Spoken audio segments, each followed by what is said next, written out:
Assalamualaikum, selamat sore, salam rahayu. Ini ada salah satu orang dari PWNU DKI Jakarta kalau nggak salah. Padahal jelas dia ini saat berbincang-bincang dengan seseorang di sebuah channel, dia berbicara soal kolonial, soal Said Usman, si mufti VOC Belanda. Sesungguhnya bukan Said, mungkin saat itu ya nama ya asal nyebut aja, karena mereka dari pengakuan kan terlanati. Aneh gitu loh, orang itu menyebut dirinya itu Habib. Pokoknya orang itu harus ini loh, mencintai semacam itu. Bayangin saja, misalkan kalian juga membuat nama Tresno, mencintai, cinta gitu kan. Coba bayangin ya, depannya pakai nama Tresno, semua orang pakai nama Tresno, bahkan sampai klan keluarganya tuh dengan harapan orang itu mencintai kan gitu. Kalau nama Tresno yang kontak orang Jawa biasa ya banyak gitu. Tetapi misalkan di klan keluarga mereka tuh memakai kata-kata itu harus. Dan orang tuh harus manggilnya tuh Tresno, bayangin aja.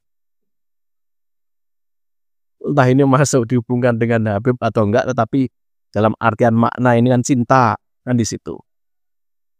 Ini ada orang apa ya, melintir saja gitu loh. Ini nih katanya nih. Nah, cuman apa namanya Belanda kolonial itu kan kerja-kerja kolonial itu tentu saja memiliki instrumen. Setuju ya, saya ya, itu. Betul ya, instrumen, ada bupati, ada camat lah kalau sekarang, kepala desa, kepala desa dan lain sebagainya, yang itu apa namanya akan berpihak ke kolonial. Ya. Ada soal haji, soal falak gitu ya, haji dan lain sebagainya. Semua ya. Tetapi ada sebagian yang mengatakan bahwa dengan adanya fatwa Cilegon kemudian Bekasi itu menyakitkan, kontroversinya di situ lah ya. Nah, menurut Anda bagaimana nih? Ya, kalau menurut saya ya memang kalau dilihat dari positifnya, mau benar bahwa berkat Said Usman itu akomodatif terhadap pemerintah Belanda.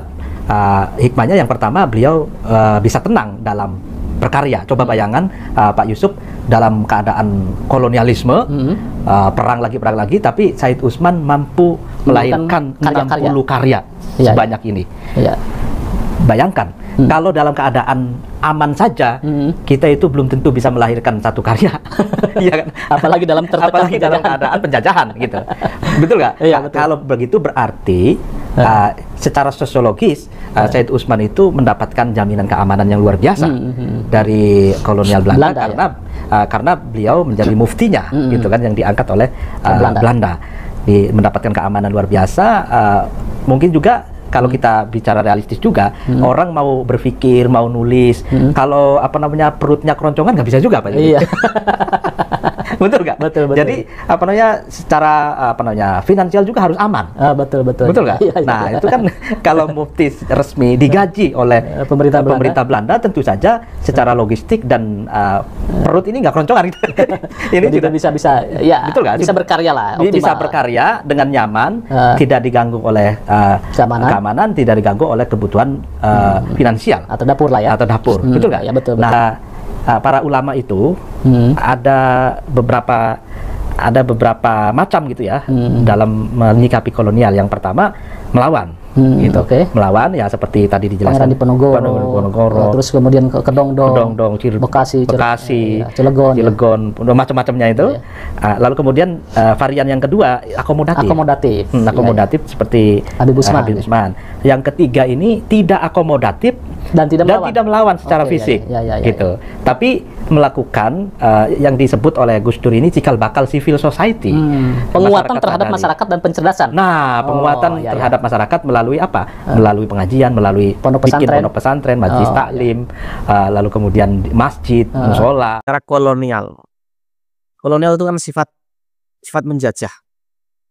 Kalau sifat menjajah berarti ini kan memang penjajah. Tetapi bagaimana dia ini mengomentari soal Bah Usman ini yang diangkat sebagai mufti VOC Batavia untuk jelas-jelas meminimalkan orang-orang yang berjuang melawan VOC Belanda saat itu. Dia di sini mengambil sisi yang bisa dibilang apa ya, aneh. Dia tahu bahwa Mbah Usman ini bisa dibilang kaki tangannya VOC Belanda. Anak sekarang bilangnya anak Belanda lah, Jongus Belanda lah, budak Belanda kan banyak. Yang jelas kaki tangannya Belanda. Dikasih penghargaan semacam itu kalau orang yang nggak berjasa untuk apa? Pasti orang ini berjasa bagi VOC Belanda. Dan dia ini sepertinya mengambil sisi hal yang apa ya? Apa kebiasaan Mbah Usman ini membuat kitab? Ya memang didatangkan dia ini kan memang untuk apa? Bahkan fatwanya itu untuk apa? Untuk melawan ulama pribumi kan saat itu. Mau dia itu tenang kayak apa, dia tenang lah. Mau bagian kaki tangan Belanda bagaimana hidupnya gak tenang saat itu. Ya tenang. Ya memang karyanya itu. Karena yang dihadapi VOC Belanda kan para ulama saat itu. Orang-orang sufi, orang-orang tarekat. Kan jelas makanya Belanda juga memakai sisi yang ini juga. Kalau dipuji ya enggak, kalau dipuji. Apapun yang dia kerjakan karena dia bagian dari kaki tangan Belanda, masa mau dianggap positif? Nyata kan punya hal yang lain. Bahkan dia ini saya baca bukunya Snowboard Ground itu. Di situ jelas kok. Dia ini sangat-sangat anti dengan orang-orang tarekat, orang-orang sufi, sangat anti juga. Dia menganggap orang-orang para pejuang itu juga orang-orang yang salah lah. Bahkan akhirnya apa, berujung apa? Para pejuang-pejuang pribumi dibunuh, diperangi Belanda kan. Ya itu kan juga sesuai fatwanya dia juga. Karena fatwa ini dipakai untuk mengklaim Belanda itu menghabisi para ulama ini. Lalu benarnya di mana? Hanya karena aktivitasnya dia sering buat kitab itu. Nah, orang itu kan pasti punya aktivitas lain-lain. Misalkan kita melihat sejarah masa lampau. Ada juga tuh salah satu bisa bilang orang dekatnya Hitler. Ada juga yang orang ini gitu loh. Yang suka agama juga ada. Membuat kitab-kitab juga ada. Tetapi dia bagian tangan kanannya Hitler. Untuk mempropaganda, untuk menguatkan sisinya Hitler. Apakah kalau orang ini benar gitu loh? Kan jelas juga tidak. Banyak kisah-kisah masa lampau semacam itu. Jadi kalau dia tuh mengklasifikasi seakan-akan ulama ada yang begini, ada yang begini, ada yang begini. Aduh. Ini sebenarnya mau membenarkan atau apa sih? Kalau kaki tangan Belanda, kaki tangan Belanda saja. Ada bisa juga kaki tangan Belanda itu dia punya hobi burung. Dia punya hobi elektronik. Dia punya hobi segala macam lah. Seni, lukis, dan macam-macam itu. Lalu apakah lukisnya itu lalu seakan-akan sisi kaki tangannya dia itu tertutupi oleh itu? Kan juga tidak. Ada juga kaki tangan yang suka memang belajar agama, ada. Buat kitab ada. Tetapi kan jelas posisi dia itu mengeluarkan fatwa. Fatwanya itu siapa korbannya? Orang-orang Nusantara. Jadi kalau ada yang mengatakan anreknya Belanda, ya ada benarnya kan. Oh, di bukunya Snowboard Ground aja banyak mengulas soal dia ini apa perannya, dia ini siapa. Lalu karena dia yang dipegang itu membuat kitab, lalu seakan-akan sisi keburukannya sebagai kaki tangan menguntungkan Belanda itu tidak benar gitu. Salah tetap salah. Ya karena agama itu memang mungkin agamanya dia. Tetapi kan tidak semua orang itu punya agama saya Islam, Kristen. Lalu posisi saya ini di barisan pemberontak, lalu saya juga, oh saya benar, saya bukan pemberontak, berarti gitu. Misalkan pemberontak tetap pemberontak.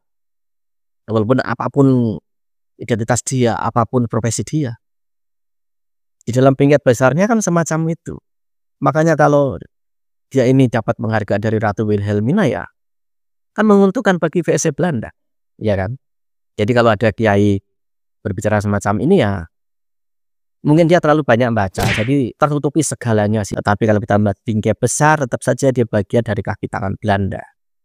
Apa artinya itu? Pikir sendiri.